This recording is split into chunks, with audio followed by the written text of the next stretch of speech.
What about those civilians injured in Batman's missions?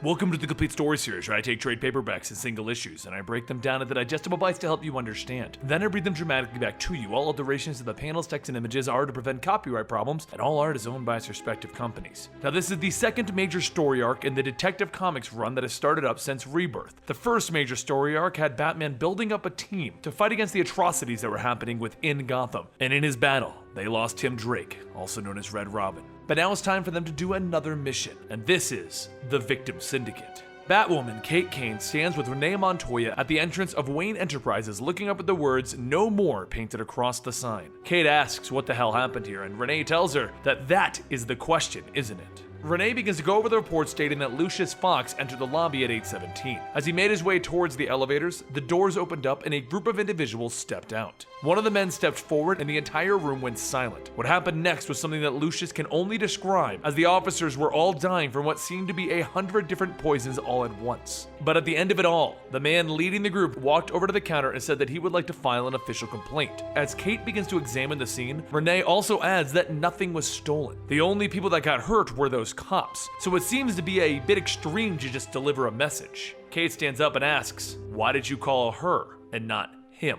referring to her being Batwoman and not calling Batman. Renee says the symbol is in her color, so it seems like it was more directed towards her. Or maybe she ended their conversation the other night too quick and she's been regretting it. Kate turns away stating that she's going to need to get this information to Batman, but they will get to the bottom of this. Renee stops Kate, telling her that something happened, didn't it? You're not usually this cold, so can you at least tell me what's wrong? Without looking back, Kate tells her that no, she can't. Because what's going on is the Bat family is still dealing with the loss of Tim Drake. A little while later, Kate reports back to Bruce with her findings of the Wayne building. But as they are now inside of the base, Bruce asks where is everyone at. Kate says that Orphan and Clayface are in the mudroom training. She called Spoiler for backup, but Spoiler didn't respond. Bruce says that Stephanie just needs time, but Kate tells him that she's been distracted, and she's not sure she can be a soldier after what she's lost, what they've all lost. Bruce turns back to the computer asking, "Did you really need to remind me of that? Do you really think I'll ever forget?" Meanwhile, over at Tompkins Free Clinic,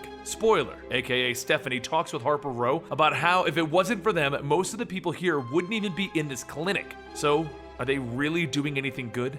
These are the victims of the acts of Batman. Harper tells her that there would probably be a lot more people here if not for the Bat family. But if she's looking for something to justify why she's wearing that costume, Harper Row really isn't the best choice to give her an answer. Her Bluebird costume is locked away in her closet. Plus, with that, she is also less likely to end up in one of these beds. Stephanie begins to cry and Harper hugs her, telling her that she didn't mean it like that. And after a while, Jean-Paul walks over asking Harper if her friend is there to help pass out food. Stephanie says she's sorry, but she can't, and Harper says that after she walks her out, she'll help. Stephanie then sees something out the window as lightning strikes. She stops, and Harper asks if there's anything wrong, and Stephanie says it's nothing. A short while later, Bruce and Kate pull up to the policeman's ball. But before getting out of the limo, Kate mentions that she's a little worried about the team. They all need help. Everyone on the team has experienced a real traumatic loss, and Stephanie isn't even responding to the calls anymore. Her suggestion is that they need someone to talk to receive psychiatric help. As the two get out of the limo, Kate also mentions that with all of the tech in the Belfry half finished, they'll need to recruit someone capable of operating and maintaining the base. Tim Drake's the one who did that. Bruce says that he agrees, and that's the only reason that they're here tonight. All of the cameras and reporters flock over to a car floating to the ground, all calling out for Luke Fox. As Luke steps out of his car, Kate tells Bruce that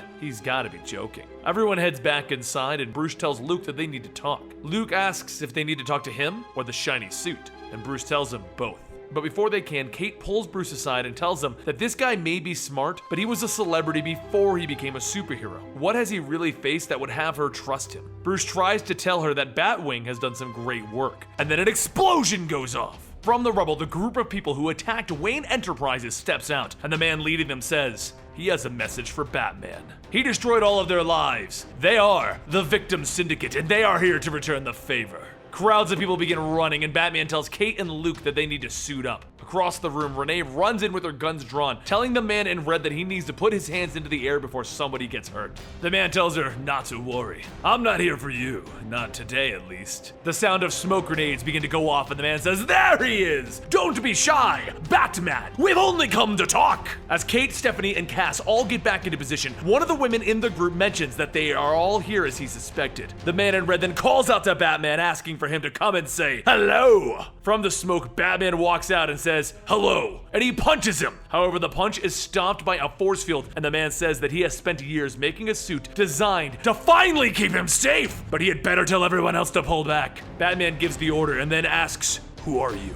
The man says, you don't recognize us? And here I thought you would run out of ways to hurt us. Behind the group, Kate tells the others to prepare trank batarangs on her mark. But as the man in red overhears this, he tells Mr. Noxus to take the blonde. Mr. Noxus smiles, and Stephanie falls to her knees, vomiting with poison. Bruce runs over, and the man in red says, not to worry. The poison inside of her is painful, but it won't kill her. So consider that a warning shot. Bruce tells everyone to stand down, and the man in red makes sure that there are cameras on him. Bruce tells him, they're not a part of this. If you want to talk, you can talk too. But the words coming from Bruce suddenly go silent, and the man in red says, you cannot talk over us. The mute here has seen to that. And right now, we want you to listen, because you are the one who did this to us. The man in red then turns to the cameras and he makes an announcement. To all of the innocent people of Gotham, we know your fears. Every night, the self-appointed saviors fight costume maniacs and literal monsters, and every night we are the ones to pay the price. Many of your homes are destroyed in the crossfire. None of us are unscathed. All of us are scarred. But right now we stand in a room with the officers who have not only allowed the vigilantes to rule the city, but they have assisted them. So if nobody will fight for us, the civilians of Gotham, we will fight for ourselves. So from now on, every day that Batman does not unmask and pledge to never act as Batman again, we will strike the people who support him. We are the Victim Syndicate, and we will take back our city. The man then turns back to Bruce and he asks him, so what do you say? I will even allow you to talk. Bruce tells him, I had Batwing cut the feed to that broadcast before it even went out, and he found the exact frequency to your bioelectric shield. And then he charges forward, punching him. Just then, the fighting breaks out as Cass jumps in, kicking Mr. Noxus, and Kate kicks the mute before he can silence Cass. Outside, Clayface and Harper help Stephanie out, and then a deformed woman calls out, Basil. Clayface tells Harper to go on ahead, and the woman tells Clayface, I want to see the real you. Show me the real monster that destroyed my life. Clayface begins to change, and he calls out to the woman stating, Glory.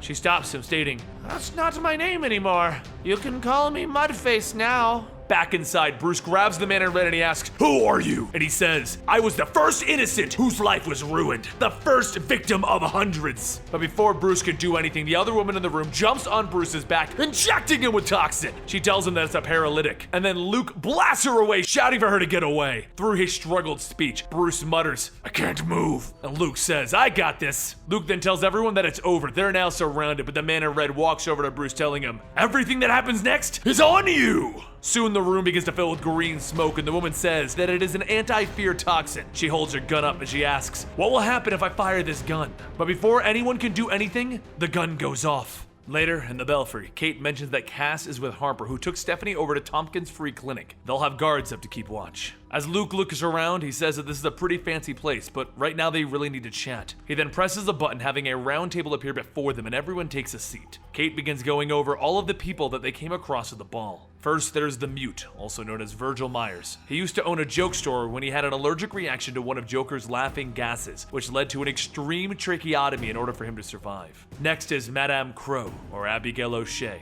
She was a student of Dr. Jonathan Crane and used to be his first guinea pig in his experiments. Then there's Mr. Noxus, Guy Mandrake. He was a stockbroker who was briefly under Pamela Isley's control. The experience has changed his physiology to make him toxic to anyone around him. There's also Mudface, a woman named Gloria Griffin, who was a production assistant on Basil Carlo's last film. When he changed into Clayface, she was affected by the chemicals that changed him. Bruce slowly begins to remember these people, and then he tells Luke to go ahead and familiarize himself with Red Robin's systems. Batwoman will be in the streets and he'll go check on Spoiler. Back over at Stephanie's room in the clinic, she sees the man in red again, and he tells her, it's time we had a little chat. Later in Stephanie's room, Bruce tells Stephanie that he can't stress it enough. He needs for her to tell them what the first victim told her. Bruce sits on her bed stating, all I want is the truth. I don't want anyone to get hurt, I just want to help.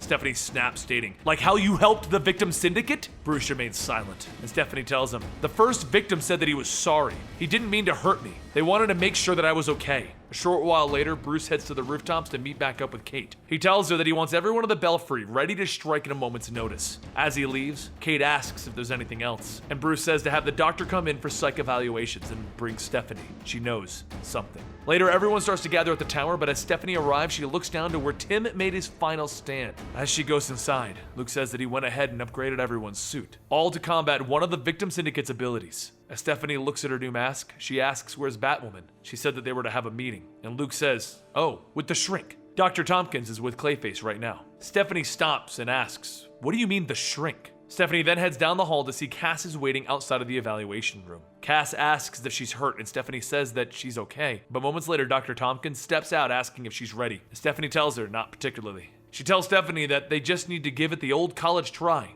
And thinking back to Tim, Stephanie says that she's not in college. She's a superhero, remember? Elsewhere in the tower, Kate watches her father on a monitor, and Luke says that she should probably take him and speak with the doctor. It might help. Kate sarcastically asks if he has something that he should be doing, and Luke stops her asking what is her problem. She shouts that all he does is treat the superhero thing like some fun hobby. He's never had to face the cost that any of them have had to face. That's her problem. He's only here fighting for himself. Back in the evaluation room, Stephanie sits with Dr. Tompkins, and Stephanie says that she feels somewhat indifferent on this whole boot camp thing, but she also is beginning to question whether or not they are actually making an impact. Dr. Tompkins asks if this is all brought on because she was visited by the first victim, as Stephanie thinks about it and realizes something about the room.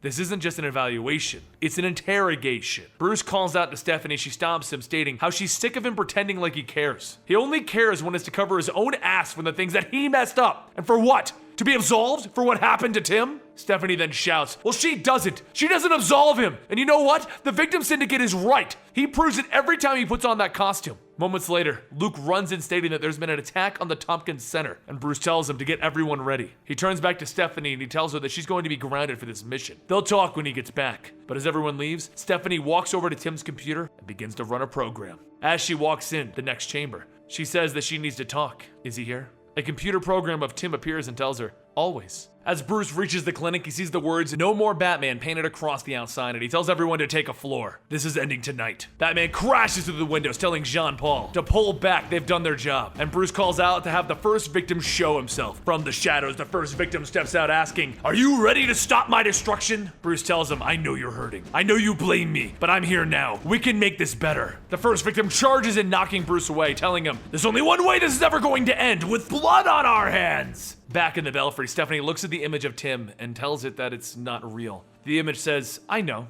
And then Stephanie asks, "Do you know what you are?" The image says that he is a limited response program built from conversations with his creator, Red Robin. He also knows that she is Stephanie Brown, the only other person who had access to this program aside from his creator. Stephanie turns away, stating, "This was a bad idea." And the image tells her that he was built to listen and adapt. If they talk, he may be able to learn. Stephanie stops and begins to state that this is all wrong. The first victim came to see her to see if she was okay after the poison, but then they wanted to know why she fought with Batman. No grand scheme or plot, just why fight? At first, Batman made her want to do more. It felt good, but the violence never stops. They all never get to slow down long enough to ask themselves if what they're doing is actually helping. Stephanie then turns back to the image and asks, "Do you understand?" And it tells her no. She begins to cry, stating how this isn't the world that she wanted, and the image asks, "What is it that you want then?" While Clayface, Kate, Cass, and Luke all fight their battles, each with a member of the Syndicate, Bruce continues battling it out with the first victim. As the fight goes on, the first victim shouts for Bruce to stop playing with him. "Fight back!" Bruce then asks, "Who are you really?" But the first victim begins to fade. Before disappearing, Bruce grabs a hold and pushes them down before escaping. Soon, Kate and the rest arrive, stating that this is the end of the line, and Bruce tells her to call the police. And then a voice tells them, it's not over. And ringing blasts through everyone's comms. From the smoke, Stephanie tells Bruce, "I'm sorry, but this isn't how the world is supposed to be, and I'm the only one who can fix it." Kate shouts, "What are you doing, Stephanie?" And Stephanie tells her, "Call me spoiler." What is it that I'm doing? It's in the name. Luke leaps up, telling everyone to keep the Syndicate surrounded. Stephanie might be under some kind of mind control from Mr. Noxus, but as Stephanie leaps away, she tells him that she promises this is all her. Stephanie then asks, what are you all going to do? Knock me out real quick? I have a suggestion though, and that is not to network your suit with a computer that I helped Red Robin build. Luke's suit then begins to fail and fall out of the sky, and Kate pulls out her batarangs telling her to stop this. Stephanie then tells her, I've always loved those taser batarangs, but I guess there's more than 6 in your belt. She then hits a button, shocking Kate with all of the remaining batarangs. Clayface rushes in, but Stephanie turns, creating a sonic blast, splitting him in half. Cass then runs up, pulling her mask off, asking, why? But as Stephanie turns back, she sprays a gas, putting Cass to sleep, stating that she's doing this for them. Bruce stands up asking, what about me? How are you planning on defeating me? Stephanie just laughs, stating there's no way she can beat the Batman, but she also knows that he won't hurt her. The first victim calls out for her to save them. They will take him down for her! But Stephanie punches him, telling him, shut up! You almost killed me the other night. Then pointing out the window, Stephanie says, I'm on their side, Gotham's side. She then points around telling Bruce, take a good look. This isn't how things are supposed to be. This destruction happened because people were chasing you. All of the sick and hurt are now huddled in an alley because of you. The first victim shouts, this is what he does! Are you happy, Batman? And Bruce shouts back, of course I'm not. I know that I've failed each of you, but I will get you the help. But Stephanie tells him, that's not enough. So here's my deal. Retire as Batman, shut down the Bat Cave, hang up the capes and cowls, and I won't expose the entire database on the computers to the public. People will know who Batman is. People will come hunting for you for the rest of your life. Bruce tells her, I can't. This isn't the world that we live in. We can't just stop doing what we're doing. But Stephanie tells him, it should be! Why don't we just try? Luke reaches out telling her, I wish I trusted the world like you, but we're all human, and they're messy. Growing up, there was a teenager who looked like me who got shot because he looked suspicious. So I became angry enough to make me want to do something about it, and every time I saw the bat signal in the sky, it gave me hope that I could. Clayface tells Stephanie, you know what I was. Doing this gives me a chance to make up for it and do more. I was a monster, but I don't want to be that anymore. Stephanie shouts, all of this isn't enough! And Bruce tells her, no, it's not, but it's what we can do. So please, don't do this. From behind the group, Kate throws a batarang, breaking the phone. And everyone tells her to stop this now. As the police arrive, Stephanie asks if he's going to stop this, and Bruce says that he can't. Before jumping out the window, she tells him that until he turns himself in, she will be there standing in his way the entire time. Before getting on her bike, Stephanie looks back with tears in her eyes, and Bruce watches as she drives off. A few days later, Bruce and Kate sit watching the first victim in his cell. Kate mentions that there are no records whatsoever on this guy. No name, no fingerprints, no DNA that matches anything. The orderlies let him keep the mask because looking underneath it, well, there's a reason it's there. So as the two continue to talk, Bruce mentions that with everything that's happened and those that he's lost, they may have something real special here. Tim saw the big picture better than Batman ever could. He would like to sit down and go over it with her. Kate says that they should bring Luke into that as well. She appreciated what he said earlier, but that's all she's going to say in that subject. As the two leave, Bruce says that there's one more thing. He would like her to speak with her father. It's something that she needs to do. He just lost 2 people that he cared about and he doesn't want to lose another. And Kate tells him that she'll try. Elsewhere, in a very far off place, an image of Tim and Stephanie brightens the darkened room as Tim works on putting together a new suit. You see, while the world thinks that Tim is dead, he's actually been kidnapped and placed in a location that we have no idea about. Once his preparations are set, Tim throws a smoke grenade out and he tries to reach everyone over his comms. He calls out, everyone, this is Tim, I'm still alive! But as he stops, he begins to see someone. Tim falls to his knees stating, I don't understand! Meanwhile, Mr. Oz watches Tim, telling him that he'll understand soon enough as they all look on the blue individual in front of Tim. The Detective Comics have become my favorite Batman stories, they really have, and I hope they are for you guys as well. There's just so much character development going on in this book right here that it just became my favorite. Let me know what you think about it in the comments down below, and also if you want to see more Batman videos, please subscribe to the channel, give this video a like, and follow me on Twitter at Comicstorian. I'll see you next time right here.